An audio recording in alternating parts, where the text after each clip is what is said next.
Good morning. I'm joined by Debbie Byres, who is chair of CIPR Scotland. It's the morning ahead of the CIPR Scotland Awards.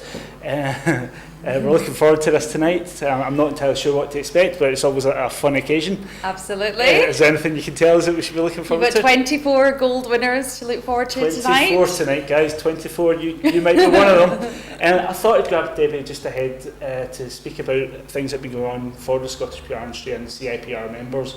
And now is as good a chance as any. So, Debbie, can I begin by just asking what significant achievements have been made this year for the members of the CIPR and the Scottish community? What have you seen? We've got a very active events, networking and training programme in Scotland, which is catering for our membership, which is over 750 people across the breadth of the country. So we've made a point of engaging with our membership this year and making membership more meaningful and providing our members the ability to communicate the value of PR during these difficult economic challenges. And a particular highlight for CIPR nationally has been the introduction of our Chartered Practitioner programme. So we have 60 people across the UK, 8 of which from Scotland, are working their way through this chartered standard. And it's to show their high level of experience and commitment towards the profession, as you would have with a lawyer or an accountant. It's improving the image of our industry by having individuals of that nature. Right. Well, I'm sure the industry's had as tough a time as many other industries out there, but we were told in advance of everything that's happened in the last year that PR would be one of the stronger in terms of the marketing communications industry.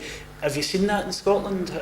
How has that been reflected? From our membership, there's a good understanding that PR is still essential in order to communicate, whether it's internally to your staff or to your clients or to the outside world. So it hasn't had the same impact as other marketing communications, but we still have faced challenges.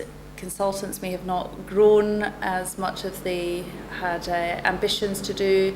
There's been it's hard to do as much business planning as we have done in previous years, and in-house, they don't know if the size of their teams are going to reduce in the months ahead. So it's a movable feast. Right. Mm-hmm. So what would you then highlight? What do you think we're going to see in the coming months then? Do you think we're going to see much change? Where do you think it's all going to go? I think in the months ahead, the public sector, the changes that are potentially going to happen within that and the impact that may have within the communications teams involved in those. I think a lot of consultancies within our members have pared down their staff levels, and the public sector is still to come. Is there anything else that you're seeing happening in the industry? Is there anything that, you mentioned media to me earlier on, and what's going on in terms of I think just with the changing face of the Scottish media, and a lot more journalists are moving into our profession. So it's important for us as a membership body that's very much promoting high standards, that we communicate the value of working with a body such as ours that can promote all levels of PR and knowledge and skills and expertise within our profession. So we're not just seen to be a media relations outfit, and a lot of former media moving into our career might not necessarily have the same skill set of even just managing people and managing teams as those involved in the profession already maintain.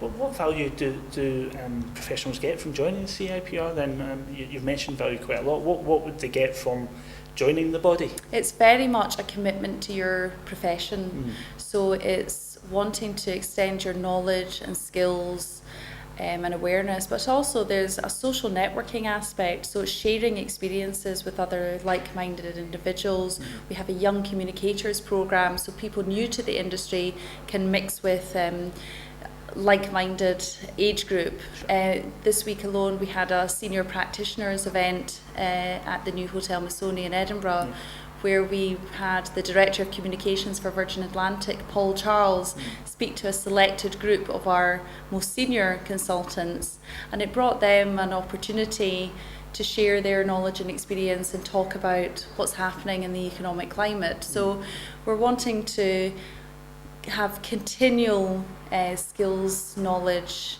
and networking. Do you find that clients value that? Do they recognise the significance of the membership then? Is that used when it comes to pitching? Absolutely. Well, when it comes to that, that's relevant for our consultancy-based membership, but yes, it does provide a stamp of authority. We have a code of conduct that we're adhering to, so, and CIPR does throw people out of that code, and it doesn't allow certain members within our industry to become members because they're not seen to be they have the calibre of the PR communicators that we're representing. So yes, very much, personally as a consultancy background myself, it's very much been having that authoritative membership does help.